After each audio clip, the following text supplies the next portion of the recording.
Hello class, welcome back बच्चों।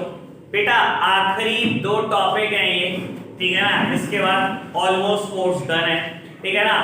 करेंगे बेटा वो और कुछ भी अगर आपके टीचर करा देंगे तो इस चैप्टर वैसे कराएगा कोई नहीं कुछ, ठीक है ना। जो और कोई टॉपिक कराएगा तो करा, मैं तो पक्का ही दूंगा, मेरी तरफ से कोई दिक्कत नहीं है, ठीक है। इसके अलावा बेटा हमारी ना केस स्टडीज रह गई हैं, मैंने अभी कुछ भी केस स्टडी नहीं कराई फाइनल में।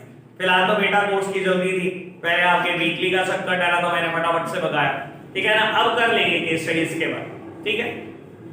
चलो जी बेटा स्टार्ट करते हैं। दो नए टॉपिक कर रहे हैं बेटा, एक एक्सपोर्ट प्रोसीजर और एक WTO।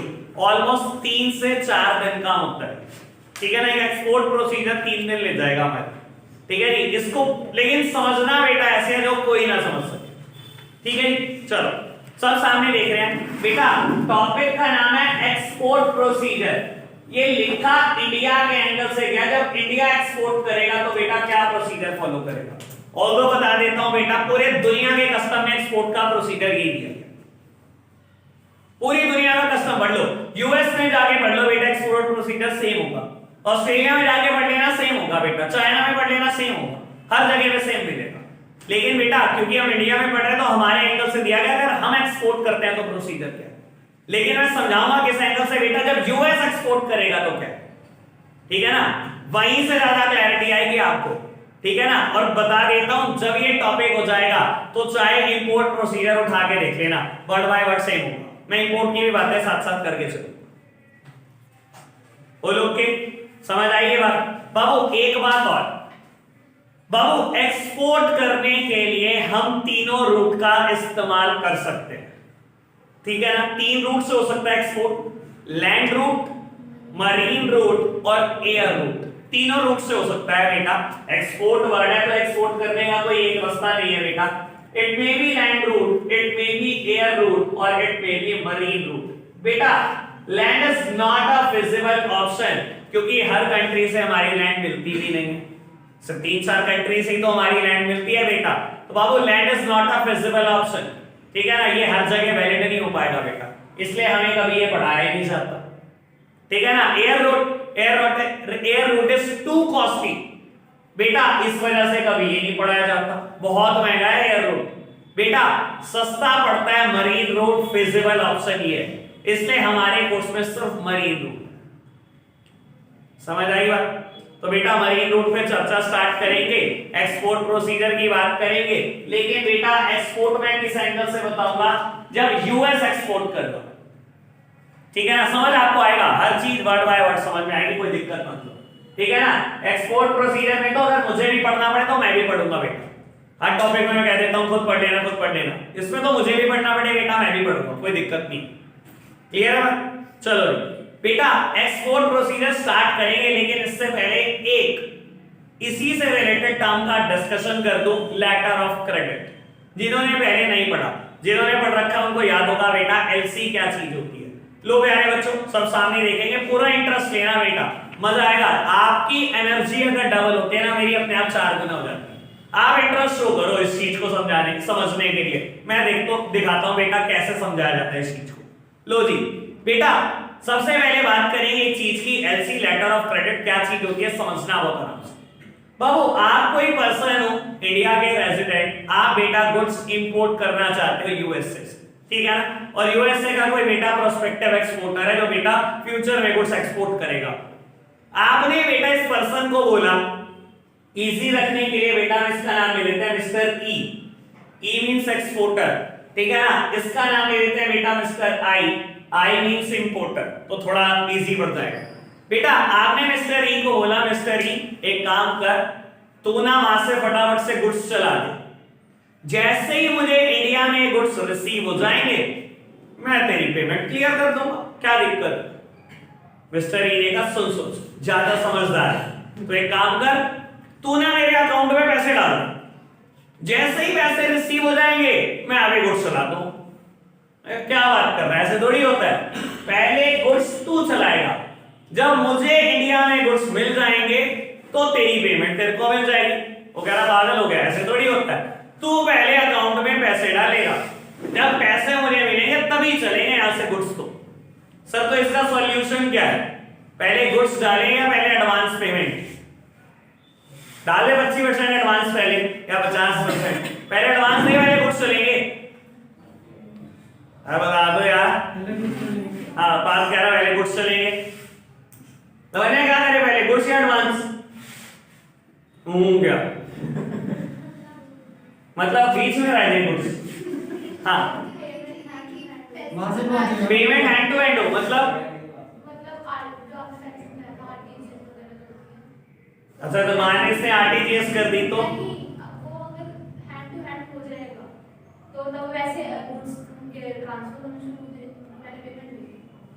वही कह रही है ना, तो मैं भी तो वही पूछ रहा था कि क्या कह रही है, पहले पेमेंट होगी तो कह रही है, पार्थ कह रहा है पहले गुड्स चलेंगे। सर ऐसा चलो एक बात बताओ पार्थ भाई, पहले गुड्स चलेंगे ना, गुड्स चल गए, वहां से यहां पर पहुंच गए, पैसे नहीं दे रहे आप, ये बंदा आपको ट्रेस कैसे करेगा? कोई रास्ता? और ट्रेस करने के लिए इसने मैं मानता हूं एक बार फ्लाइट बुक भी करा ली बेटा, एक बार इसका वीजा भी लग गया, 2.5 लाख 3 लाख की फ्लाइट पड़ी आने जाने की बेटा, और वीजा भी बहुत मुश्किल से लगा, और पर्सन ट्रेस नहीं हो पाया, दोबारा आएगा ये? कुछ ना कुछ इनके बीच में कॉन्ट्रैक्ट पैसा होगा ना। मैंने कर लिया कॉन्ट्रैक्ट, मेरा करवा दे किसी से, दौड़ ली तो पढ़ा दूंगा तभी तो पता चलेगा। सर मैं तो यही पूछ रहा हूं ना, मैं सर आप भी तो सोचो ना। और मैडम आप कह रहे हो पेमेंट, आपने इसके खाते में पैसे डाल दिए, ये गुड्स नहीं चला रहा, फोन नंबर चेंज करने में आज की तारीख में कितनी को देर लगती है? फोन नंबर इसने बदल दिया, सिम तोड़ के देखी, आप क्या करोगे? आप कैसे ट्रेस करोगे इसको? यूएस जाओगे? एक बार चलो वीजा लग भी गया, वैसा तो दुनिया का लगता नहीं, एक बार भी लगवाना महाभारत, चलो आपने टूरिस्ट वीजा लगा दिया कि घूमने जा रहे हो, मैं कह रहा हूं पहुंच गए, अमेरिका इतना सा है क्या? एक्सपोर्ट और इंपोर्ट के लिए कोई बाहर जगह होती है, वहां आप गुड्स रखे रहते हैं, हैं तब तक नहीं निकलवा पाते गुड्स को, आपने गुड्स से पैसे होते हैं वो। सुनो जी बेटा, इन दोनों चीजों का एक सॉल्यूशन है नोन एज एलसी।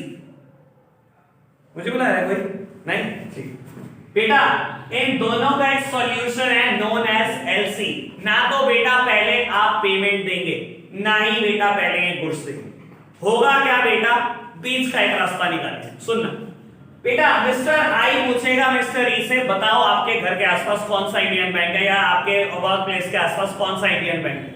उसने कहा स्टेट बैंक ऑफ इंडिया मेरे घर के आसपास। ठीक है, इसने बोला एसबीआई इसके घर के आसपास है, आप जाओगे बेटा SBI state bank of India में, और बेटा एक स्पेशल काइंड ऑफ अकाउंट खुलवाओगे नोन एज एलसी। इस अकाउंट का नाम ही एलसी होता है, लेटर ऑफ क्रेडिट। इस अकाउंट की बेटा ब्यूटी ये है कि कभी भी इस अकाउंट में पैसे डालने के बाद निकलवाए नहीं जा सकते, सिर्फ एक ही केस में निकलवाए जा सकते हैं, अगर एक्सपोर्ट ऑर्डर कैंसिल हो जाए, अदरवाइज ये पैसे नहीं निकल सकते। पैसे डल गए तो निकल नहीं सकते, ऐसा राइट है बेटा इस अकाउंट का। ठीक है जी, तो आपने एलसी अकाउंट खुलवाया, उसमें पैसे जमा कर दिए, हो गए पैसे जमा। अब इस एसबीआई बैंक ने इस एसबीआई बैंक को गारंटी दे डाली, एसबीआई इंडिया गारंटी दे रहा है एसबीआई यूएसए को, मेरी गारंटी है, पैसे मैं दूंगा, तो बोल एक्सपोर्टर को कि गुड्स चले। सर इंसान की गारंटी वैलिड नहीं है, बैंक की तो वैलिड है। बैंक ने ईको गारंटी दे डाली एसबीआई यूएसए ने, मैं दूंगा पैसे, तो गुड्स चला के बस मेरे पास रसीद लेकर आ, मैं दूंगा पैसे। बेटा अब एक बैंक गारंटी दे रहा है इंसान को, बैंक की गारंटी तो वैलिड है, इंसान की गारंटी वैलिड नहीं है। मुझे आगे कोई बैंक कह दे कि तो गुड्स चला, पैसे मैं दूंगा, मेरे को रसीद ला के दो, फिर क्या दिक्कत है बेटा? बैंक की गारंटी तो वैलिड होनी चाहिए ना, क्लियर है ना बात? तो बेटा होगा क्या, जैसे इसने गारंटी दी, मिस्टर ई अब क्या करेगा? बाबू मिस्टर ई ने वेसल पर गुड्स छोड़ दी, जैसे इतने वेसल पर गुड्स फेंके बेटा, इसकी जिम्मेदारी खत्म, वेसल वाला इसको एक रसीद देगा बेटा। अभी छोड़ दो रसीद का नाम क्या है, लग जाएगा टाइम होते होते पता, बिल ऑफ लीडिंग बोलते हैं वैसे। एक रसीद देगा, ये रसीद देगा एसबीआई को कि ये देखो ये प्रूफ है कि गुड्स इंडिया के लिए निकल चुके, लाओ मेरे पैसे मुझे दे। सर ये पैसे मांगेगा, आप क्या करेंगे, ये एसबीआई बेटा ये रसीद देगा एसबीआई इंडिया को, प्रूफ मिल गया ना बेटा कि गुड्स चल चुके, एसबीआई बैंक पैसे ट्रांसफर करेगा एसबीआई को, और एसबीआई पैसे दे देगा मिस्टर ई को, इसको मिल गए इसके पैसे। ठीक है ना? अब रसीद का क्या होगा? सर रसीद इसने दी थी एसबीआई यूएसए को, एसबीआई यूएसए नहीं दी, एसबीआई इंडिया को, ये एसबीआई देगा मिस्टर आई को। ये रसीद जब आकर आप पोर्ट पर दिखाओगे तब जाकर आपके गुड्स क्लियर होंगे। कैसे पता लगेगा ये गुड्स आपके हैं बेटा? उस रसीद से पता लगेगा ये गुड्स आपके। क्लियर है? समझ में आया बेटा साइकिल कैसे घूमेगा? ठीक है ना? आपको आपके पैसे भी मिलेंगे सेफ्टी से और आपको आपके गुड्स भी मिलेंगे बिल्कुल सेफ्टी से। इस चीज के बदले में बैंक कमीशन चार्ज करता है। क्लियर बात? लेटर ऑफ क्रेडिट क्लियर हुआ? एक पास में जाके बात बताता हूं, मुझे इतनी हंसी आती है। ठीक है ना? मैंने तो कस्टम पढ़ा था सीए फाइनल में, तब जाकर मुझे क्लैरिटी हुई लेटर ऑफ क्रेडिट क्या होता है। मुझे याद नहीं मुझे 11th में क्या पढ़ाया होगा मेरे टीचर्स ने। ठीक है ना? तो मैंने पढ़ाना शुरू करा, मैं ऐसे ही बताता था बच्चों को, बच्चे बड़े शॉक होते थे कि अच्छा ऐसी भी कोई चीज होती है। ठीक है ना? मैंने ऐसे ही चल लेने के लिए उस टाइम पर यार अनमैच्योर्ड माइंड था, मैं बहुत पहले पढ़ाना शुरू कर दिया था। 12th में 1 साल हुआ था तब पढ़ाना शुरू कर दिया। ठीक है ना? तो मैंने बताना शुरू कर दिया बच्चों को, बच्चे बड़े शौक होते थे कि ऐसी कोई चीज होती है। मैंने कहते पूछना अपने टीचर से, ऐसे ऐसे जवाब आते थे, हंसी आती थी मेरे को कि उधार लेने के लिए आप एक लेटर इशू करते, से बोलते हैं लेटर ऑफ क्रेडिट। और मैं पूछता था यार एक्सपोर्ट में इसका क्या यूज, उधार लेने के लिए एक लेटर इशू करते हैं। और आज भी बोल रहा हूं आपके कई स्कूल के टीचर बोलते हैं बात। पूछ लिया जाए एलसी क्या होती है, भाई साहब एलसी नहीं बता पाते और बुक में लिखी हुई काम है। चलो खैर लेट इट बी। ठीक है ना? मतलब इग्नोर मारना, कान बंद करने स्कूल में जाकर। समझ आई लेटर ऑफ क्रेडिट? इसका इस्तेमाल होगा एक्सपोर्ट में, जब होगा बेटा पता लग जाएगा। ठीक है जी? एक्सपोर्ट प्रोसीजर पढ़ना स्टार्ट करेंगे बेटा। पहली हेडिंग लिखी गई है receipt of order and sending quotation. नहीं, रिसीट ऑफ ऑर्डर नहीं, receipt of inquiry and sending quotation, ये लिखी गई है ना हेडिंग। लो बेटा सब सामने देखना, मैं समझाता हूं आपको बेटा।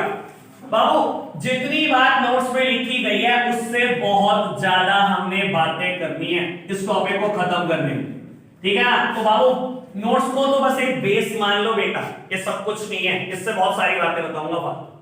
बाबू मैं एक्सपोर्ट प्रोसीजर किसके एंगल से बता रहा हूं? बहुत सारी बातें यूएस के एंगल से कि जब यूएस एक्सपोर्ट करता होगा तो क्या करता है, एक्सपोर्ट प्रोसीजर हर जगह से। ठीक है बाबू, इसने एक्सपोर्ट करना है। अब होता क्या बेटा, जो प्रोस्पेक्टिव बायर ऑफ गुड है, जिसने बेटा गुड्स खरीदने हैं, वो सबसे पहले बेटा जो भी उस गुड्स के सप्लायर हैं दूसरे देश में, उन सबको कहता है बेटा कि मुझे मान लो लैपटॉप खरीदने हैं बेटा, इस मिस्टर आई को लैपटॉप चाहिए बेटा, इसने इंडिया में बेचने हैं बेटा 50,000। ठीक है? इसने क्या करा बेटा, इंटरनेट खोला और देखा कि यूएसए में कौन कौन बेटा लैपटॉप का मैन्युफैक्चरर, सबकी डिटेल निकाली बेटा और सबको ईमेल कर दी उठाकर। यानी कि बेटा कितने लोग हो सकते हैं, पता नहीं कितने सप्लायर हो सकते हैं, सबको उठाकर मेल कर दी कि मुझे 50,000 लैपटॉप चाहिए। आप बताओ आपकी टर्म्स एंड कंडीशन क्या है, आपके लैपटॉप की क्वालिटी क्या है, आप किस रेट पे सप्लाई कर सकते हैं, कितने टाइम में सप्लाई कर सकते हैं, इंश्योरेंस कराकर देंगे कि नहीं, सारी टर्म्स एंड कंडीशन बता दो। पोर्ट ऑफ डिलीवरी क्या होगा, किस पोर्ट पे डिलीवर करोगे, मोड ऑफ डिलीवरी क्या होगा, एयर रूट होगा, मरीन रूट होगा, क्या रूट होगा, फ्रेट चार्जेस कौन देगा, सब टर्म्स एंड कंडीशन खुल के बता। समझ आई बात? पुराने टाइम में लोग क्या करते थे बेटा, ये सब चीजें जानने के लिए क्या करते थे बेटा, इनके न्यूज़पेपर में ऐड करते थे। अमेरिका का एक ढंग का न्यूज़पेपर उठाया और बेटा उसमें ऐड कर दिया कि इंडिया से मैं हूं पर्सन, मुझे 50,000 लैपटॉप खरीदने हैं, आप बता दो जो सप्लाई कर सकता है, मेरे इस नंबर पे कांटेक्ट कर। पास में ये करते थे।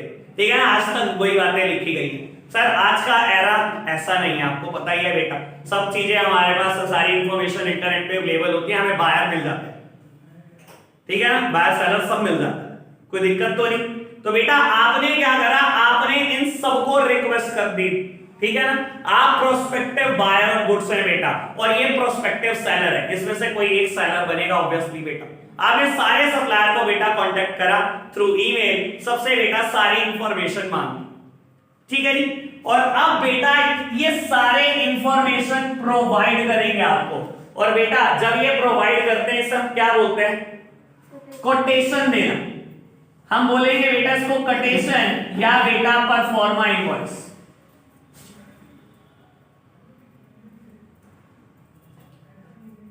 इसे हम बोलते हैं बेटा कोटेशन और परफॉर्मा इनवॉइस। ये होता क्या है बेटा, परफॉर्मा इनवॉइस या कोटेशन बेटा दिखने में बिल्कुल इनवॉइस जैसा होता है। इनवॉइस मतलब बिल, लेकिन बेटा सच मायने में बिल होता है क्या? नहीं बेटा, बिल कब होता है? जब सेल हो चुकी हो। क्या ये सेल हो गई आपकी? नहीं बेटा, सेल नहीं हुई आपकी। तो बेटा एक इंसान देगा सीरियल नंबर, पार्टिकुलर्स, ठीक है ना, अमाउंट। इंसान ने बोला अच्छा आपको क्या चाहिए? 50,000 लैपटॉप। लैपटॉप का सीरियल नंबर लिखेगा बेटा और बता देगा मैं किस रेट पे दूंगा आपको। लेट्स सपोज बेटा 20,000 पर लैपटॉप, और ये एक अमाउंट आपको कोट करके दे देगा। कोई इंसान देगा 19,000 का, कोई 21,000 का, कोई 22,000 का। तो सबने अपनी अपनी कोटेशन भेजनी शुरू कर दी बेटा इसके पास, ठीक है ना। तो अभी तक क्या हुआ बेटा? Receipt of inquiry. मैं तो एक्सपोर्ट प्रोसीजर इसके एंगल से बता रहा हूं ना। एक्सपोर्ट प्रोसीजर कहां स्टार्ट होता है बेटा? एक्सपोर्टर से सबसे पहले इंक्वायरी की जाती है और एक्सपोर्टर क्या करता है बेटा? कोटेशन भेज देता है। Receipt of inquiry and setting quotation. आपसे इंक्वायरी मांगी गई और आपने कोटेशन देकर बता दिया। क्लियर बात? समझ आई बात? बढ़ेगा पहले रीड करेंगे, रीड मैं करूंगा, ठीक है जी। चलो प्यारे बच्चों, वर्ड बाय वर्ड रीड करेंगे बेटा, आप भगाना नहीं है, इस टॉपिक को बिल्कुल नहीं भगाना। कहता है बेटा the prospective buyer of the product. Sir कौन है प्रोस्पेक्टिव बायर? आई और ई? आई है, उसमें सर आई है बेटा, ये बायर है ना। कहता है the prospective buyer of the product sends an inquiry to the different exporters requesting them to send information regarding the price, quality, terms and condition for export of goods। बेटा ये सब चीजें मांगता है एक्सपोर्टर, सॉरी इंपोर्टर। कहता है exporter can be informed of such an inquiry even by the way of advertisement in a press put in by the importer. Sir पुराने time में होता था। कहता है ये सब इंक्वायरी इंपोर्टर को कैसे मिल सकती है? अगर आप यहाँ के एक न्यूज़पेपर में ऐड दे दें तब भी मिल सकती है। अरे पुराना जमाना है, ऐड पे क्यों खर्चा करोगे? फ्री ऑफ कॉस्ट अवेलेबल है ये सारी इन्फो आपको, ठीक है ना। आगे बढ़ते हैं। कहता है exporter sends a reply to the inquiry in the form of quotation refers to as proforma invoice. The proforma invoice contain information about the price at which exporter is ready to sell the goods, also provide the information about the quality, the grade, size, weight, mode of delivery, time of packaging and payment terms। सब बता देगा जी। कहां deliver करूंगा, किस port पे भेजूंगा, Gujarat port दूंगा, Mumbai port दूंगा, कालीकट पोर्ट दूंगा, कौन से पोर्ट पे दूंगा, एयर रूट से दूंगा, मरीन रूट से दूंगा, किस रूट से दूंगा बेटा, ठीक है ना। क्या क्या साइज में प्रोडक्ट होगा, किस क्वालिटी में होगा, मोड ऑफ डिलीवरी क्या होगी, सब बताओ जी। क्लियर बात? वैसे एक टर्म एंड कंडीशन का जिक्र कर दो जो इसमें नहीं जिक्र है। मैं तो पहले ही कह रहा हूं बेटा ये तो कुछ भी नहीं है नोट्स, इससे तो बहुत ज्यादा बात करनी है मुझे। बेटा देखो इधर देखना, सब नहीं कर बेटा। गुड्स जब डिलीवर किए जाते हैं तो दो तरीके से डिलीवर किए जाते हैं। सर बहुत आराम से सुनना है बात। एक होता है एफओबी बेसिस, एक होता है सीआईएफ बेसिस। जब गुड्स एक्सपोर्ट या इंपोर्ट किए जाते हैं तो बेटा डिसाइड किया जाता है कि जो आप हमें गुड्स दोगे वो एफओबी बेसिस पे दोगे या सीआईएफ बेसिस पे दोगे। मतलब क्या होता है इन चीजों का? एफओबी, एफओबी का मतलब होता है फ्री ऑन बोर्ड। मतलब फ्री ऑन बोर्ड सर मतलब इस बात का ये है कि मिस्टर ई कस्टम पोर्ट पर जब गुड्स फेंक देगा उसकी जिम्मेदारी खत्म। It is free on board. बाकी सारे खर्चे किसके हैं बेटा? आई के। मिस्टर ई की जिम्मेदारी है कस्टम गेट तक गुड्स लेकर आना। कस्टम गेट से गुड्स आ गए, आप अपना एजेंट भेजो इंडिया से या आप खुद आ जाओ, हमें मतलब नहीं है, बाकी सारे खर्चे आपके। इसे बोलते हैं free on board, FOB basis. और दूसरा बेसिस क्या है सर? सीआईएफ। सीआईएफ का मतलब क्या होता है? Cost plus insurance plus freight. सारा खर्चा किसका? एक्सपोर्टर। मतलब प्रोडक्ट की कॉस्ट ये बियर करेगा, इंश्योरेंस बेटा माल का इंश्योरेंस कराकर देगा ई, और बेटा फ्रेट जब तक आई के घर तक गुड्स नहीं पहुंच जाता तब तक के सारे खर्चे ई। समझ आया दोनों बात में मतलब क्या है? फ्री ऑन बोर्ड क्या है, सीआईएफ क्या है? कहीं लिखा है? पता ही आपको, एक्स्ट्रा ही पढ़ना है। क्लियर है ना बेटा बात? फ्री ऑन बोर्ड और सीआईएफ। अच्छा आपके हिसाब से जनरली क्या होता होगा, फ्री ऑन बोर्ड या सीआईएफ? सर इंपोर्टर हमेशा कहता है सीआईएफ बेसिस पे बता दो क्या पेमेंट लोगे। ऑब्वियस बात है बेटा, ये इंश्योरेंस और फ्रेट आपसे ही चार्ज करेगा, लेकिन इंपोर्टर को वही कन्वीनियंट रहता है, वो यहां से एजेंट भेजेगा इतना कॉस्टली बढ़ जाएगा, या वो खुद आएगा इतना कॉस्टली बढ़ जाएगा, तो कहता है इंश्योरेंस आप करा के दोगे, फ्रेट भी आप पे करोगे, मुझे पैसे बता दो, CIF बेसिस पे कोट कर दो कितने पैसे में आप ये 50,000 लैपटॉप मुझे सप्लाई कर सकते हैं। All clear? पहली हेडिंग कोई दिक्कत तो नहीं? Receipt of inquiry and sending quotation. Inquiry receive हो गई, पता नहीं कितने प्रोस्पेक्टिव एक्सपोर्टर के पास, और आपने बेटा क्या कर दी, आपने बेटा कोटेशन दे दी। Clear sir? अब आएगी बात रिसीट ऑफ ऑर्डर और इंडेंट।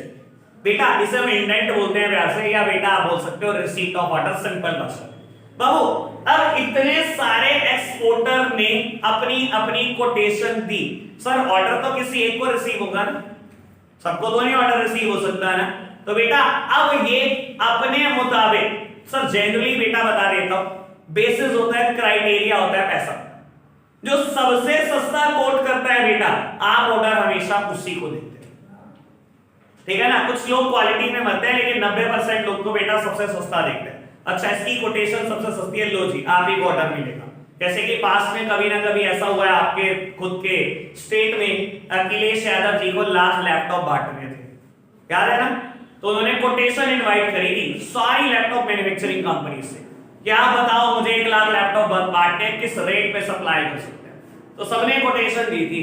HP की कोटेशन सबसे सस्ती थी, HP से खरीदे थे 1 लाख लैपटॉप, पता है ये बात हुई थी, और कैसी बात करते हो, ठीक है ना, ये बात हुई थी ना। और अभी मैं तो सुनने में आता योगी सरकार भी ऐसा कुछ कर रही है ना, आया था ना सुनने में, अभी आया था कुछ दिन पहले की बात, मैंने स्टोरी भी डाली थी इस बात के ऊपर शायद, ठीक है ना। हाँ आने वाले तुम्हारे लैपटॉप घर तक आ जाएंगे, घबराओ। हाय जी बात ओके है क्या बेटा इतनी? तो बाबू अब आप क्या कर रहे हो, देखो सुनो, पहली हेडिंग थी बेटा receipt of inquiry and sending quotation, अब कहता है रिसीट ऑफ ऑर्डर। अगर बेटा आपकी कोटेशन सबसे सस्ती हुई, तो मान लो मैंने तो 4 एग्जांपल लिए थे, ABCD, चारों में से किसी एक को ऑर्डर मिलने वाला है, और मैं कहता हूं आपको ऑर्डर मिल गया, बस इतनी सी हेडिंग, ठीक है ना। अगर इंपोर्टर को लगेगा सारी terms and condition, price, mode of delivery, हर चीज एप्रोप्रिएट है, तो बेटा आपको ऑर्डर दे देगा, और बेटा हमें ऑर्डर मिल गया। सिंपल बात, कोई दिक्कत तो नहीं? पढ़ना आप पढ़ रहे हैं बेटा। नेक्स्ट हेडिंग आती है assessing importer credit worthiness. Sir यही हेडिंग आती है ना, मेरी तरफ देखना बाबू, आपको ऑर्डर रिसीव हो गया, मिस्टर ई को ऑर्डर रिसीव हो चुका है, ठीक है ना। कहता है बेटा आप सबसे पहला काम करते हैं इंपोर्टर की क्रेडिट वर्दीनेस इंश्योर करते हैं। कैसे करेंगे बेटा? इंडिया में जो भी आपके कॉन्टैक्ट है बेटा, कहीं ना कहीं से पता लगाने की कोशिश करेंगे एक ऐसा बंदा है। सर इस चीज की जरूरत क्यों पड़ रही है बेटा? 50,000 लैपटॉप का ऑर्डर मिला है, ठीक है ना, और मान लो आपकी कोटेशन सबसे सस्ती थी 19,000 पर लैपटॉप, ठीक है ना, और आपको बता देता हूं, मान लो 19,000 रुपए लैपटॉप जो आप बेचोगे उसमें से 17,000 आपको कॉस्ट आ रही है, यानी कि आप कमा कितना रहे हो बेटा? 2,000 पर लैपटॉप और 50,000 लैपटॉप है। लेकिन ये सोच के चलो बेटा 17,000 पर लैपटॉप आपको कॉस्ट भी आ रही है। पता लगे आप 50,000 लैपटॉप रेडी करके बैठ जाओ और अगला डिलीवरी लेने कोई तैयार ना हो, तो बेटा आप इंश्योर करते हो कि सामने वाले की इतनी क्रेडिट वर्दीनेस है या नहीं। दूसरी बात, सर अगर क्रेडिट वर्दीनेस नहीं है तो बेटा पहले ही एलसी की डिमांड कर दो। सर इंसान की गारंटी वैलिड नहीं है, बैंक की तो वैलिड है ना। अगर आपको बैंक आके कह दे मैं दूंगा पैसे, फिर क्या दिक्कत है? 99% केसेस में आप इंपोर्टर की क्रेडिट वर्दीनेस इंश्योर कराते ही नहीं। आप क्यों असेस कराने लगे? आप उसे कहते हो मुझे नहीं मतलब, होगा तो रजवाड़ा इंडिया का, हमें मतलब नहीं है। फटाफट से एक काम कर, बैंक की गारंटी दिलवा, मुझे तो एलसी चाहिए। एलसी आएगी तो ही प्रोडक्शन स्टार्ट करूंगा, वरना तेरा प्रोडक्शन यहीं का यहीं खत्म, ठीक है ना बेटा। तो हेडिंग समझ में आई? Assessing importer credit, sorry assessing importers credit worthiness. समझ में आया ना बेटा कि आप असेस करेंगे इंपोर्टर की क्रेडिट वर्दीनेस, और बेटा अगर उसको क्रेडिट वर्दी नहीं निकला तो आप क्या करेंगे? एलसी की डिमांड रख देंगे। क्लियर? रीड करके बताना फटाफट से बेटा। फोर्थ हेडिंग है ऑब्टेनिंग एक्सपोर्ट लाइसेंस। प्यारे बच्चों सामने देखना, मैं ना एक्सपोर्ट प्रोसीजर अब इंडिया की तरफ से ही स्टार्ट कर रहा हूं, ठीक है ना, कि आप एक्सपोर्ट कर रहे हो और आप इंपोर्ट कर रहे हो, क्योंकि ना अब समझाना यहां से आसान है। शुरू की 3 बातें उधर से ही समझ आनी थी आपको, ठीक है जी। सर कहता है अब आप क्या करो, आपको बेटा ऑर्डर मिल गया, सेकंड स्टेप में आपको ऑर्डर मिला, और थर्ड स्टेप में आपने क्या करा बेटा, इसकी क्रेडिट वर्दीनेस इंश्योर करा ली, और अगर आपको इंश्योर नहीं हुई तो आपने क्या करा बेटा, उससे एलसी की डिमांड कर दी, ठीक है जी। अब आपको फोर्थ स्टेप में कहता है बेटा एक्सपोर्ट लाइसेंस ले लो। क्या होता है एक्सपोर्ट लाइसेंस बताऊंगा, पहले मेरी तरफ देखना। सर कुल मिला के ना इस स्टेप में आपने 3 चीजें लेनी है, कुल मिला के आपने बेटा 3 चीजें लेनी है। क्या क्या 3 चीजें लेनी है, बहुत आराम से समझ लो। सबसे पहले ये कहता है बेटा एक बैंक अकाउंट खुलवा लो, और बेटा वो बैंक अकाउंट खुलवाना आरबीआई ऑथोराइज्ड बैंक में। सर कहने की बात नहीं है, इंडिया में जितने भी बैंक अकाउंट खोलने वाले पर्सन है सब आरबीआई ऑथोराइज्ड है, यानी कि भी कुछ भी करो एक बैंक अकाउंट खुलवा जरूर लो। और बेटा ये क्यों खुलवाने को कह रहा है, क्योंकि एलसी के पैसे वहां से नगद नहीं आएंगे, आपके खाते में आएंगे, तो बैंक अकाउंट होना जरूरी है। समझ आ गई बात, क्लियर बात। दूसरी बात ये कहता है ना एक्सपोर्ट लाइसेंस ले लो, उस एक्सपोर्ट लाइसेंस को प्यार से बोलते हैं, कल पार्थ भी पूछ रहा था, आईईसी, इंपोर्ट एक्सपोर्ट कोड। और ये कौन इशू करता है बेटा, डीजीएफटी करता है, ठीक है ना। डीजीएफटी कौन होता है बेटा, बाबू मेरा ही नाम है निकनेम, बाबू डीजीएफटी है डायरेक्टर जनरल फॉरेन ट्रेड, ठीक है ना, गवर्नमेंट की एक अथॉरिटी है बेटा DGFT, director general foreign trade, ठीक है ना। अगर आपको यूपी में कभी चाहिए हो बेटा आईईसी, तो पानीपत में बैठता है डीजीएफटी, वहां से इशू होता है, ठीक है ना। बाबू 3 बातें हैं मैंने बोला। सबसे पहली बात, एक बैंक अकाउंट खुलवा लो आरबीआई ऑथोराइज्ड बैंक में, इंडिया में सारे बैंक आरबीआई ऑथोराइज्ड है, तो कहने की बात ही नहीं, एक बैंक अकाउंट खुलवाना है। दूसरी बात आपको क्या करना है, आईसी चाहिए, आईसी मतलब इंपोर्ट एक्सपोर्ट कोड, इतनी सिंपल बात। जैसे इंडिया में गुड्स बेचने के लिए जीएसटी नंबर चाहिए, वैसे ही बेटा गुड्स एक्सपोर्ट या इंपोर्ट करने के लिए आईसी चाहिए। जैसे इंडिया में इनकम टैक्स रिटर्न फाइल करने के लिए पैन नंबर चाहिए, परमानेंट अकाउंट नंबर, वैसे ही बेटा इंपोर्ट एक्सपोर्ट करने के लिए आईईसी चाहिए। आईसी मतलब इंपोर्ट एक्सपोर्ट कोड। कौन दिलवाता है, सीएस। सच बता रहा हूं, कईयों को दिलवाए, बहुत क्लाइंट है मेरे इस चीज के भी, ठीक है जी। तो आईईसी डीजीएफटी इशू करता है बेटा, क्लियर बात। थर्ड वन क्या कह रहा है, देख मुझे बता दे भाई बाबू, लो मेरी तरफ देखना। अब काम की बात, सर सबसे काम की बात, इस पे एनालिसिस तगड़ा है बाबू। थर्ड स्टेप कहता है आप क्या करो, एक एक्सपोर्ट क्रेडिट गारंटी काउंसिल के पास रजिस्टर्ड हो जाओ। मतलब मेरी तरफ देखना बेटा, आपने यहां से गुड्स एक्सपोर्ट कर दिया, मान लो एलसी नहीं थी, मान लो बेटा आपने इंपोर्टर की क्रेडिट वर्दीनेस इंश्योर करी और इंपोर्टर क्रेडिट वर्दी निकला, आपने बेटा गुड्स यहां से भेज दिए और वहां से पैसे नहीं आए। आपको बता देता हूं बेटा, इंडिया में एक एक्ट है फैमा, फैमा 1999। ये क्या है, फॉरेन एक्सचेंज मैनेजमेंट एक्ट 1999। बहुत खतरनाक लो है, बहुत खतरनाक। आपने बेटा इंडिया से गुड्स एक्सपोर्ट कर दिए और बेटा पैसा नहीं आया, तो क्या होगा? 90 दिन के अंदर अगर ये पैसा नहीं आया तो आपको जेल उठा के डाल देंगे। अब आप सोच रहे होंगे, मुझे पता है बड़ा ऑब्वियस सा क्वेश्चन, यार हमारी क्या गलती, पैसा वहां से नहीं आया, गलती हमारी निकाल रहे हो आप। बेटा देखो पता है क्या होता है, सरकार क्यों गलतियां निकाल रही है आपकी, क्योंकि पास्ट में कभी ना कभी कुछ ऐसा हुआ होगा जो सरकार की नजर में आया होगा, तभी गलती निकाल रही है। ये बात आपको कोई आम टीचर नहीं बता पाएगा, उसने वो किताब की 2 लाइनें पढ़ी हैं, मैं बता रहा हूं आपको, ठीक है ना। मेरी बात आराम से सुनना। सर ऐसा क्यों कर रहे हैं, क्योंकि आप पता है क्या करते थे, आई से आपने पैसा मंगवाया ही नहीं इंडिया, आई को कह दिया मेरा स्विस बैंक में अकाउंट है, डायरेक्टली पैसे वहां जमा कर दे, मैं इंडिया में टैक्स क्यों दूं। समझ में आया? लोग क्या करते होंगे पास्ट में, कभी पैसा मंगवाते ही नहीं थे। मैंने कहा था मैं फ्रॉड बताऊंगा, अभी तो मैंने बताया, अभी एक और बताऊंगा बहुत अच्छा, इससे बहुत अच्छा। तो बेटा आई से आप क्या करते थे, पैसा ही नहीं मंगवाते थे। 50,000 लैपटॉप मल्टीप्लाइड बाय 19,000 रुपए, आपने तो कह देना इंडिया में बड़े आसानी से जी बैड डेट हो गए। सरकार सुन ले बैड डेट हो गए, क्यों भाई, सरकार के साथ कभी ना कभी किसी ने फ्रॉड किया होगा, तभी तो सरकार को पता है। सरकार ने रूल बनाया हुआ है, अगर 90 दिन में पैसा नहीं आया तो आपको जेल डाल देंगे। तो पैसा तो इंडिया ही आना चाहिए, समझ आया? तो सर अगर मैं कहता हूं अगर आपके साथ जेन्युइनली ऐसा हो गया फिर क्या करोगे? तो सर उससे बचने के लिए आप क्या करोगे, सुन लो। एक ऑर्गेनाइजेशन है इंडिया में, नाम नहीं लिखा हुआ आपके नोट्स में, ना ही बेटा किसी एनसीईआरटी किसी साइड बुक में लिखा होगा। ये बड़े नेक्स्ट लेवल बात बता रहा हूं, ऑर्गेनाइजेशन का नाम ही बता रहा हूं आपको। आप ईसीजीसी के पास रजिस्टर कराते हैं। ये कौन है? कितना प्यारा नाम है, कई वर्ड बोलने में कितना मजा आता है, तुम्हें क्या पता? ईसीजीसी। मैं तो कह रहा हूं बंटी निकनेम रख ले तो अपना, कितना प्यारा नाम है यार, ईसीजीसी। बेटा ईसीजीसी मतलब एक्सपोर्ट, सर सुनो काम की बात, नाम में सब कुछ है। एक्सपोर्ट क्रेडिट गारंटी काउंसिल, मतलब एक्सपोर्ट क्रेडिट, एक्सपोर्ट में जो उधार देते हो उसकी गारंटी काउंसिल है।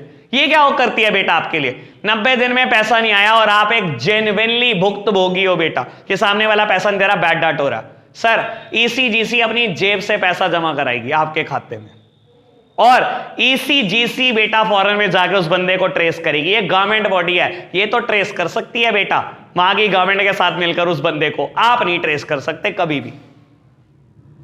तो बेटा आपको रिस्क से बचाने के लिए आप ईसीजीसी के पास जरूर रजिस्टर कराते हो। कोई नहीं जेल जाना चाहता बेटा, फैमा तो जेल डलवा ही देगा, मजाक से हट के बात बोल रहा हूं, जेल ही होती है 90 दिन के बाद, 6-6 साल की जेल लगती है। क्लियर हुई बात? ठीक है ना? ये भी बात समझ में आई ना बेटा कि लोग पहले फ्रॉड क्या किया करते थे। अभी आपको ये भी बता देता हूं बेटा लोग कैसे बच रहे थे। जब बहुत नेक्स्ट लेवल बात है, समझना थोड़ा ढंग से। जैसे कि क्या कर रहे थे लोग, जब मोदी जी का पीएम बनने से पहले भाषण आया कि हम स्विस बैंक का 1-1 रुपया ले आएंगे, आया था ना भाषण कि हर इंडियन के खाते में 15-15 लाख रुपए आएंगे, इतना पैसा है स्विस बैंक में, ठीक है ना? आया था ना ऐसा कुछ भाषण। तो लोगों ने क्या करना शुरू करा, फ्रॉड बड़े नेक्स्ट लेवल पे गए एक्सपोर्ट को लेकर, ठीक है ना? और एक्सपोर्ट की ना बेटा बड़े प्रॉपर तरीके से गवर्नमेंट स्कैनिंग रखती थी। अब होता क्या था बेटा, आपने कोटेशन भेजी, ये पर्सन आपका रेगुलर बायर है, ठीक है, रेगुलर बायर। आपने क्या करा, आपने कोटेशन भेजी, मान लो लैपटॉप ही बेचना है, आपने बेच रहे हो लैपटॉप सिर्फ 17,000-18,000 का, और यहां से कोटेशन भेज रहे हो 30,000 पर लैपटॉप, और इसे कहते थे तू बस साइन कर दे, तूने कुछ नहीं करना। उसने साइन कर दिया 30,000 पर लैपटॉप, उसने कहा तूने देने 17,000, ये तो टेंशन मत ले।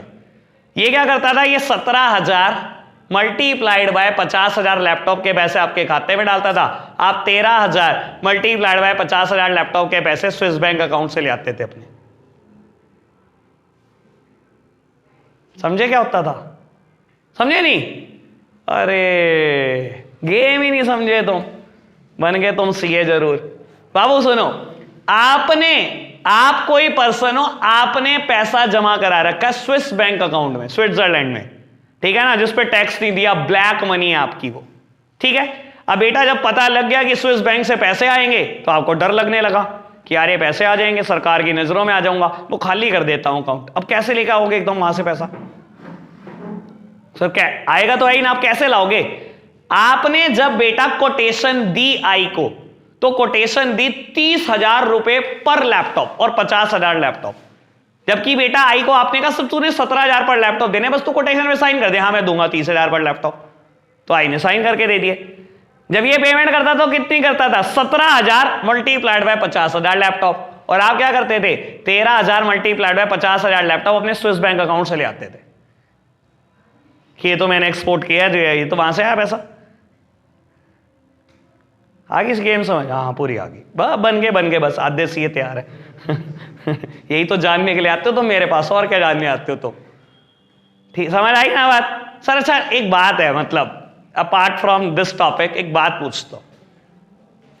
जब आप फॉरेन ट्रैवल करते हैं, ठीक है ना, आप पहुंचे दुबई, आपकी चेकिंग होती होगी कि नहीं? मान लो दुबई पहुंच गए बेटा, चेकिंग होती है, ठीक है ना। और जब यहां से भी जाने लगते हो बेटा, यहां से भी प्रॉपर चेकिंग होती है कि कहीं कुछ लेके तो नहीं जा रहे, ठीक है ना। फॉरेन में इंडिया का ही कोई बहुत अच्छी चीज, कोई बड़ी एंटीक चीज या कोई गोल्ड भर के ले जा रहे हो, वो भी देश चेक करता है जब आप पहुंचते हो, पक्का करता होगा।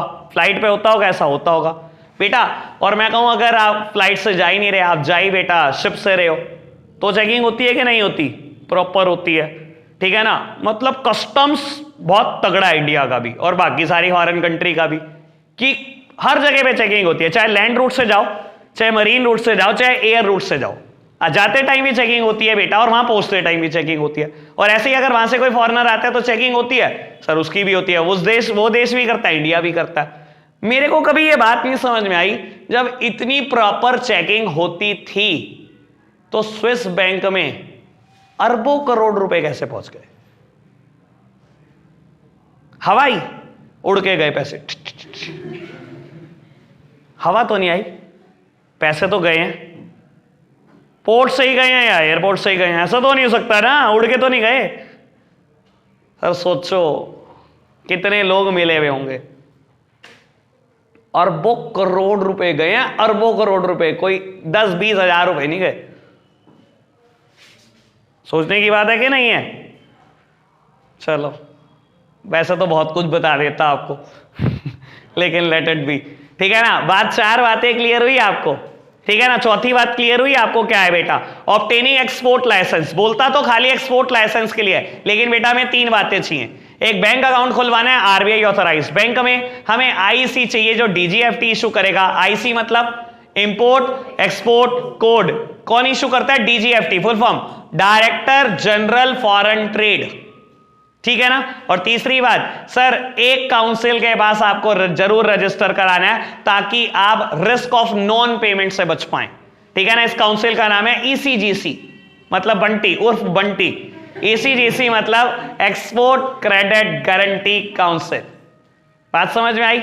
एक बार फटाफट से ये स्टेप रीड करके बताना बेटा। एक्सपोर्ट प्रोसीजर कुछ 17 स्टेप का है, ठीक है ना। आपको पता है, देखो अगर हमें बहुत ढंग से पढ़ना है तो टाइम लगेगा। मैंने सिर्फ 4 ही स्टेप पढ़ा है, ठीक है ना। आज के लिए रखेंगे इतना सर, 3 दिन लेगा, पूरे लेगा, ठीक है ना। आज के लिए रखते हैं इतना ही बेटा, कल मिलेंगे, बाय बाय।